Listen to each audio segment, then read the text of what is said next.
We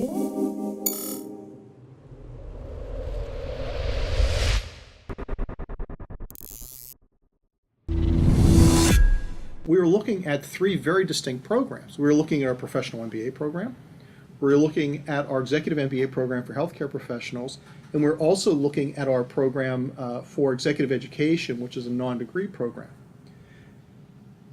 And what was interesting for us is Roby talked about putting the task force together in this cross-functional group. What we were seeing in the market, particularly around our professional MBA program, was an erosion in market share for us. And part of it was because the competitive nature of things that were happening in Pittsburgh, which to us was important. But we're also seeing demographic changes happening within the city. And what we were hearing from our students, and I know we have some folks from Pittsburgh that are on the webcast right now. As you well know, that in Pittsburgh, if you have to go over a bridge or through a tunnel, that's usually a bit of a problem. But we were seeing these companies that were actually locating their corporate facilities farther and farther away from the city center, so students were becoming less and less likely to come in. And so we knew we had to adapt to the market to grow the market.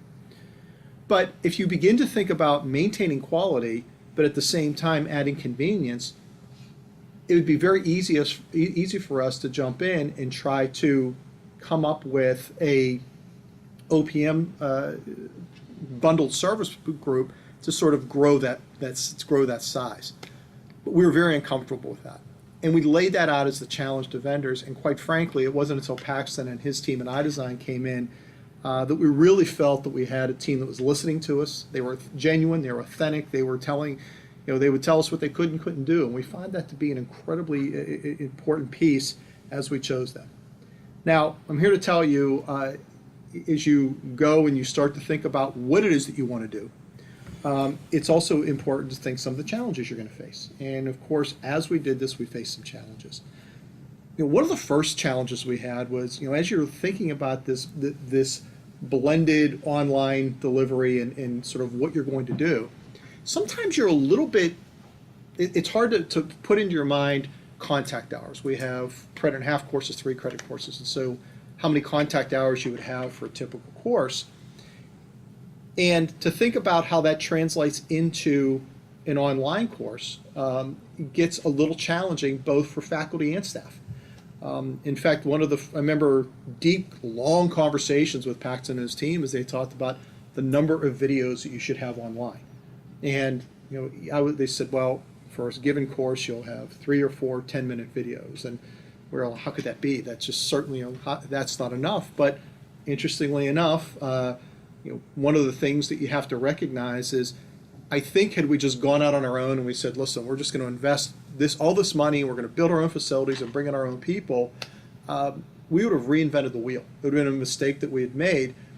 It's one of those almost lease versus buy decisions that we had, just an amazing, Whitney Kilgore being the lead instructional designer, this group of instructional designers that had been there and done that.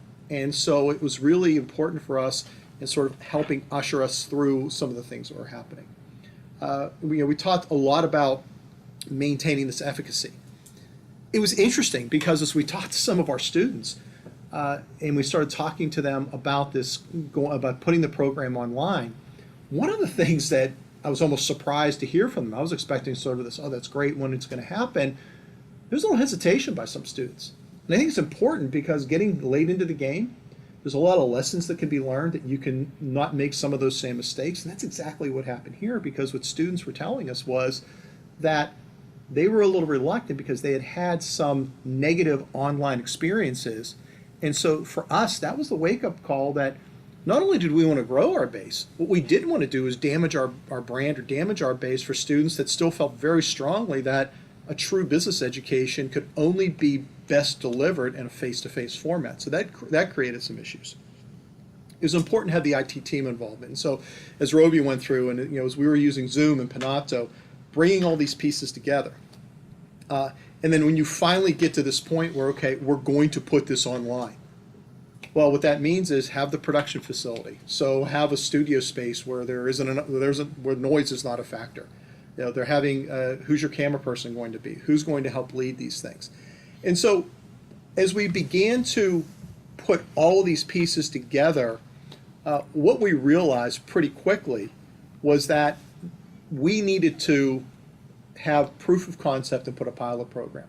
And the final piece of this then was the adoption of our staff, of how you schedule. How many synchronous sessions do you have, asynchronous schedules? And we have this challenge right now of overlap. So as we begin to move into our blended online offerings, we are still offering face-to-face programs. We don't have the ability to stop production, retool the factory, and then start up again. We're actually moving this over where the idea is a student who begins our program this coming September will be able to complete the professional online program in a fully blended format by the time they graduate.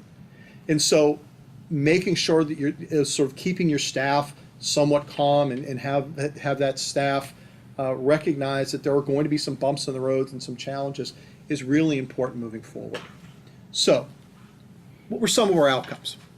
Well, the great news is that as we thought about the only way truly to prove that this was going to work and prove our hypothesis was to get it done. And what that meant is to execute 2 pilot courses.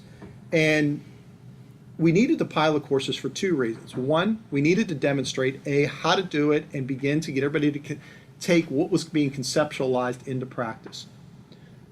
We had 2 faculty members that were very important to us in order to say what they went through, in order for them then to take and explain to the other faculty what to expect moving forward.